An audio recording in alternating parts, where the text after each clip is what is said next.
반갑습니다. 우리 교사교육 4월 셋째 주 공과공부 예습을 하도록 하겠습니다. 그래서 우선 기도하고 시작할게요. 하나님 아버지 감사드립니다. 오늘도 우리에게 건강과 또 시간과 여러 여건들 허락하심을 감사드립니다.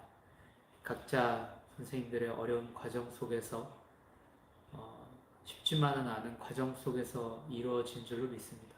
그러나 이것들 가운데서 우리에게 향하신 귀한 뜻이 있는 줄로 믿습니다. 우리의 어려움이 있다면 모든 것 다 체결하신 예수님께서 위로하시고 새 힘과 소망으로 이 귀한 직분을 잘 감당해낼 수 있도록 은총 내려 주옵소서. 부족한 종을 붙들어 주시고 오직 주님께서 말씀하시고자 하는 내용만이 전달될 수 있도록 역사하시고 또 우리 가운데 성령의 지혜를 허락하셔서 주님의 진리들을 깨닫고 또 아이들에게 필요한 것을 먹일 수 있는 그런 모든 여건들 허락해 주시옵소서. 감사드리며 예수님 이름으로 기도드립니다. 아멘. 오늘은 2과 들어가기 앞서서 간단하게 오리엔테이션을 하도록 하겠습니다. 오늘의 오리엔테이션 내용은 공과 공부가 진행되면서 중심 메시지가 있습니다. 중심 메시지가 성경을 통해서 전달이 되고 있는데요. 성경을 먼저 우리가 묵상하고 또 깊이 있게 깨닫게 되면서 이 공과 공부의 이 교사용 워크북을 보시지 않아도 될 정도가 되는 게 사실은 우리 교사교육의 목표입니다. 여기 보면은 교사용이 있고 또 아이들이 보는 작은 이 워크북이 있습니다. 그런데 이 아이들이 보는 워크북을 보고 우리가 공과 공부를 진행을 할 수 있을 정도가 돼야 됩니다. 그러니까 모든 선생님마다 내용이 다르게 될 것이고 또 그게 자연스럽다라고 저는 생각을 합니다. 그리고 이 공과 공부가 추구하는 내용이 완벽하지 못할 수가 있어요. 또는 어느 정도 좀 위험한 내용을 다루려고 할 때도 있습니다. 특별히 이번 시간이 좀 그런 내용이 있었는데요.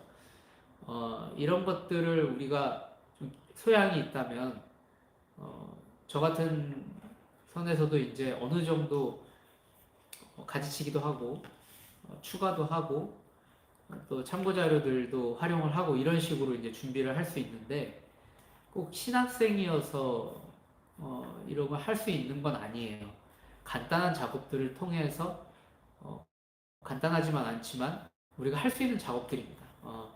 그런 것들을 오늘 조금 오리엔테이션에 나눌까 합니다. 일단 우리가 이 공과 공부할 때 준비하는 과정 순서를 좀 알려드리겠습니다. 먼저 아이들이 보는 책으로만 보시기를 바랍니다. 이 아이들과 함께하는 워크북입니다. 아이들과 함께하는 학생용 워크북. 자, 2과를 피시면 먼저 가서 화목하고 라는 내용이 나오죠. 그 다음에 마태복음 5장 21에서 26절이라는 이 성구 내용이 여기 나옵니다. 이 성구 내용을 우리가 읽어야 돼요.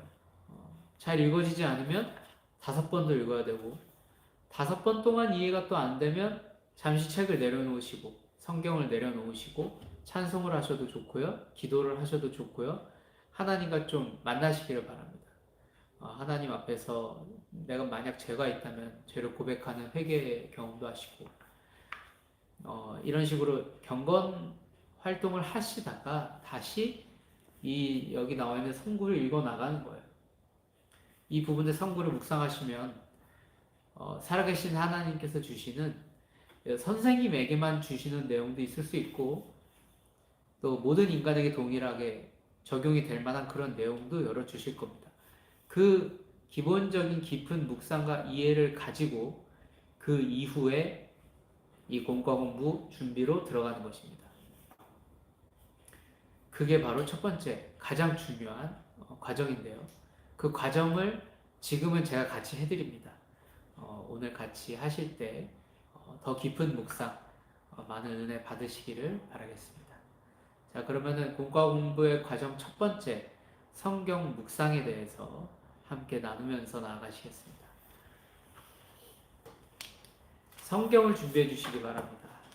성경을 준비하시고 본문 말씀은 마태복음 5장 21절부터 26절입니다.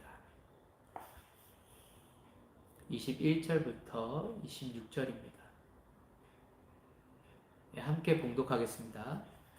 옛사람에게 말한 바 살인하지 말라. 누구든지 살인하면 심판을 받게 되리라 하였다는 것을 너희가 들었으나 나는 너희에게 이르노니 형제에게 노하는 자마다 심판을 받게 되고 형제를 대하여 나가라 하는 자는 공회에 잡혀가게 되고 미련한 놈이라 하는 자는 지옥불에 들어가게 되리라. 그러므로 예물을 제단에 드리려다가 거기서 내 형제에게 원망 들을 만한 일이 있는 것이 생각나거든. 예물을 제단 앞에 두고 먼저 가서 형제와 화목하고 그 후에 와서 예물을 드리라. 너를 고발하는 자와 함께 길에 있을 때 급히 사화하라. 그 고발하는 자가 너를 재판관에게 내어주고 재판관이 옥리에게 내어주어 옥에 가둘까 염려하라. 진실로 내게 이르노니 네가 한 푼이라도 남김이 없이 다 갚기 전에는 결코 거기서 나오지 못하리라. 아멘. 자, 먼저 21절과 22절이 저는 묶여있는 내용이라고 생각을 합니다. 옛사람에게 말한 바 살인하지 말라. 누구든지 살인하면 심판을 받게 되리라 하였다는 것을 내가 들었다. 이렇게 얘기하고 있습니다. 살인을 했습니다. 만약에 어떤 한 인물이 살인을 했어요. 그러면 그 사람이 누구든지 간에 심판을 받게 됩니다. 이것은 너무나 당연한 이치죠. 그런데 아주 새로운 이야기를 예수께서 하고 계세요. 이 살인한 그 죄와 똑같은 죄라고 하시면서 말씀하시는 죄목들이 굉장히 우리가 볼 때는 이질적입니다. 한번 보겠습니다. 형제에게 노하는 자, 이 사람도 심판을 받게 됩니다. 그리고 형제를 대하여 나가라 하는 자, 이 사람도 공회에 잡혀가게 됩니다. 그리고 미련한 놈이라고 하는 자, 형제에게 미련한 놈이라고 하는 자는 지옥불에 들어가게 된다. 이렇게 말씀하고 있는 것입니다. 굉장히 우리가 볼 때 말이 안 되는 이야기죠. 살인한 자는 누구든지 심판을 받는다는 건 당연한데 형제에게, 그러니까 같이 믿고 있는 신자인 형제에게, 신약시대의 형제라는 뜻은 믿고 있는 신자들의 관계에서 일어나는 일입니다. 그러니까 가족관계가 아니에요. 혈연지간이 아니고 믿는 신자들끼리 형제라고 부르게 되어 있습니다. 그러니까 이 형제에게 노한다, 화가 난다, 도저히 내 화를 못 참는다 라는 것이 어떻게 된다고요? 살인죄와 똑같은 심판을 받게 된다는 말입니다. 자, 여기서 라가라는 단어가 나오는데요. 라가는 히브리어 가장 비슷한 우리나라 단어가 없어요. 발음 기호가 없습니다. 그럼 어떤 발음일까요? 우리가 보통 아저씨들 이렇게 가래침 뱉을 때 있죠. 속에서 막 목에서 이렇게 끌어올라서 가래침 뱉은 그 소리가 이 라가라는 말입니다. 그러니까 누가 들어도 이건 욕이다. 굉장히 심한 욕이다라고 하는 그런 뉘앙스를 갖고 있는 욕입니다. 그러니까 바보, 멍청이, 천치 막 이런 뜻인데 이 어감이 굉장히 강해요. 강한 욕설이라고 보시면 되겠습니다. 이렇게 형제에게 욕하는 사람은 어떻게 된다고요? 공회에 끌려가게 됩니다. 공회는 산헤드린이라는 것인데요. 이스라엘의 유대 공동체에서 가장 최고의 법정기관입니다. 이 공동체에서, 이 문화권에서는 가장 크고 강력한 법정기관입니다. 그거에 관한 세부적인 자료는 제가 카톡방에 한글 파일로 남겨뒀으니까 더 깊이 있는 연구를 하실 분들은 참고하시길 바라겠습니다. 이제 일반적인 심판을 이야기하지 않아요.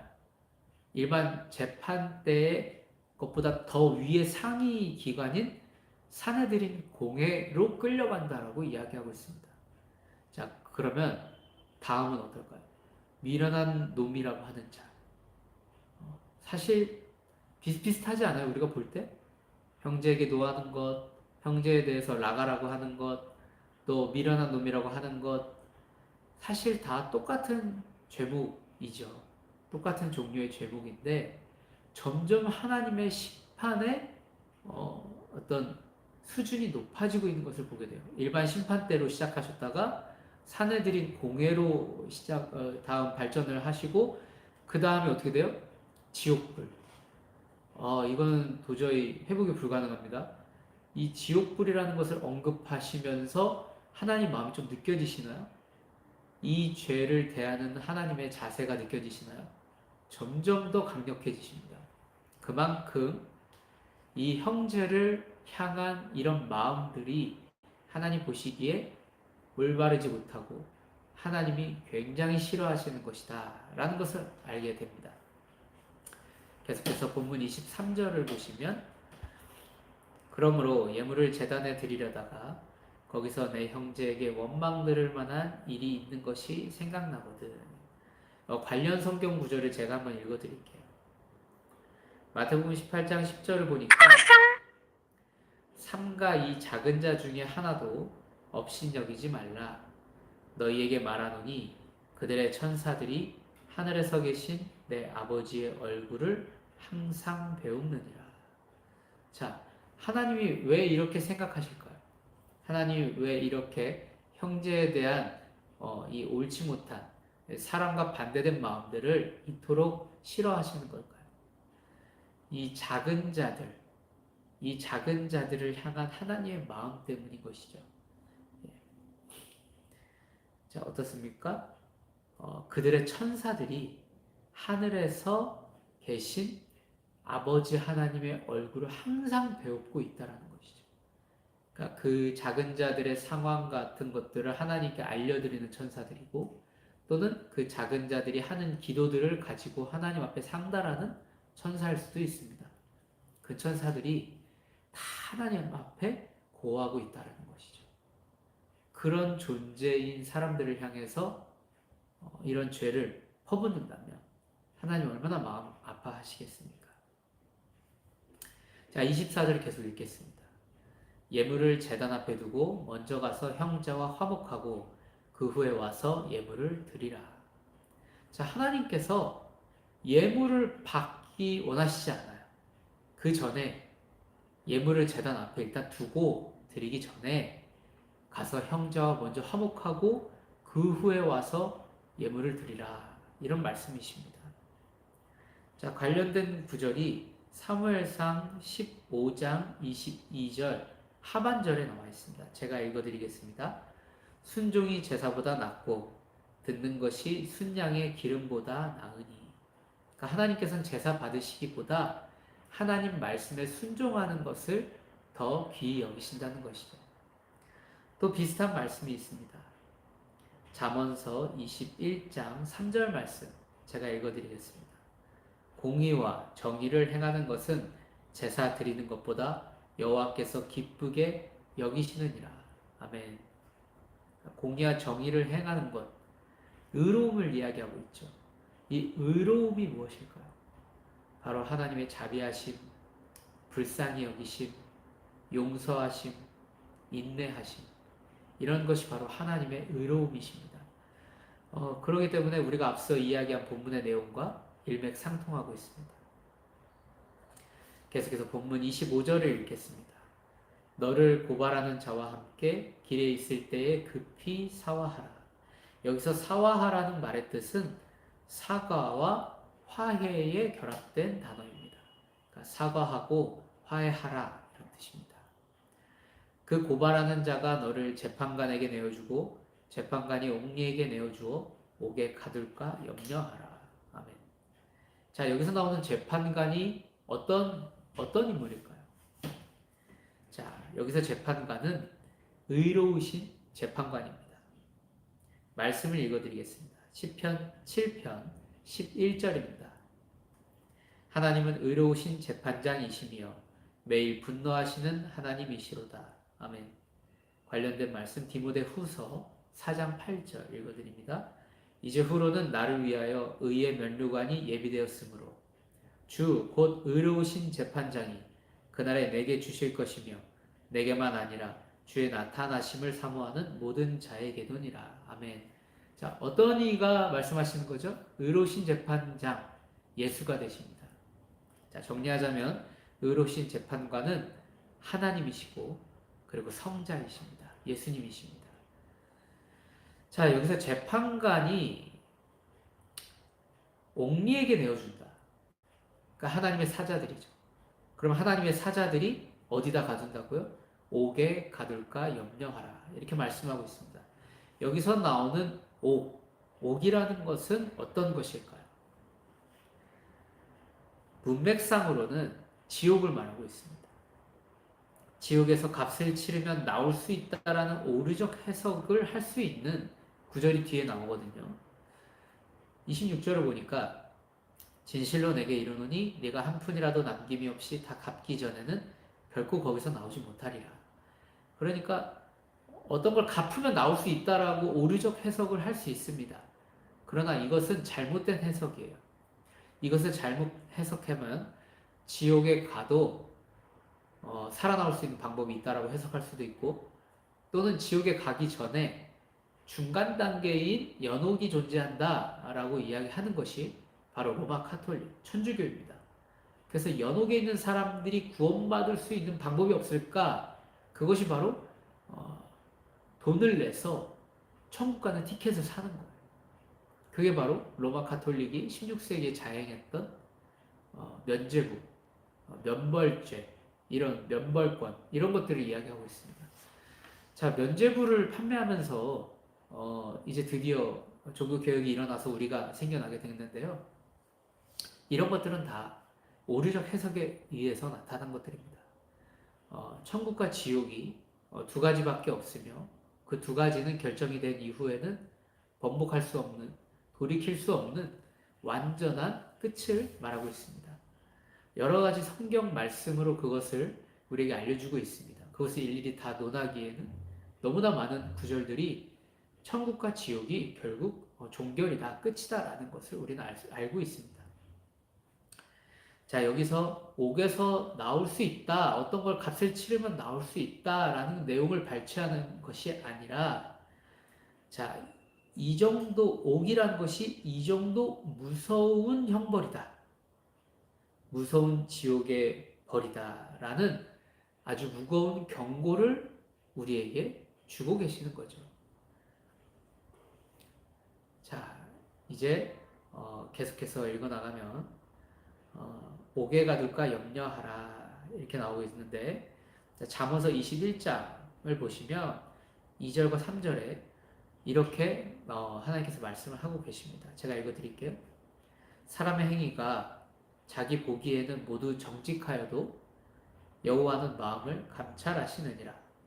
공의와 정의를 행하는 것은 제사 드리는 것보다 여호와께서 기쁘게 여기시느니라. 자, 어때요? 우리가 지금 읽고 있는 본문과 똑같은 말씀을 하고 계십니다. 자, 하나님께서는 살인을 저질렀다는 그 행위죄만 죄로 보시는 게 아닙니다. 형제를 향한 그 마음이 어떠한가를 보고 계시는 거예요. 그러니까 하나님은 마음을 감찰하시는 거예요. 그 중심을 감찰하셔서 죄성을 판단하시는 겁니다. 의로우신 재판관이신 하나님, 그 성부 예수께서는 우리 마음의 중심을 가지고 감찰을 하신다는 겁니다. 그렇기 때문에 이 살인죄와 이 형제를 향해서 노하고, 형제를 나가라고 하고, 형제를 미련한 놈이라고 하는 그 모든 것들이 사실 살인죄와 똑같은 형질의 것이다 라는 것을 우리에게 알려주시는 것이죠. 공의와 정의를 행하는 것은 제사 드리는 것보다 여호와께서 기쁘게 여기신다 이렇게 나와 있죠. 그러니까 공의, 정의 다 하나님의 의로움을 이야기하고 있습니다. 하나님의 의로움은 어떤 것이랬죠? 자비, 용서, 오래 참으심 같은 속성들입니다. 하나님의 의로우심이 바로 그런 속성들입니다.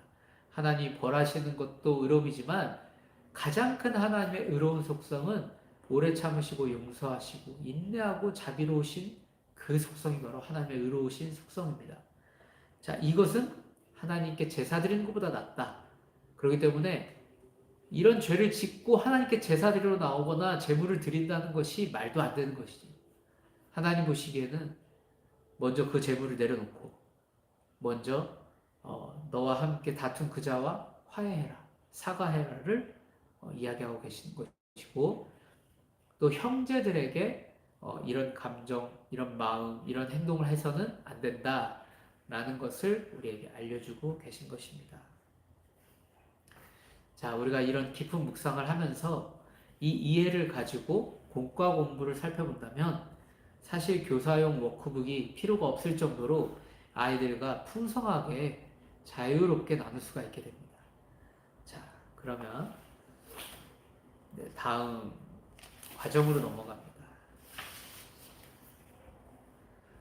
제가 그 카톡창에 나누어드린 한글 파일 문서가 있습니다. 그것을 보시면 더 깊은 자료들을 보실 수 있습니다. 특별히 이제 사내들인 공예에 대해서 어려운 자료 검색도 아니에요. 네이버에서 검색하면 요즘에는 성경 자료들도 아주 잘 되어 있습니다.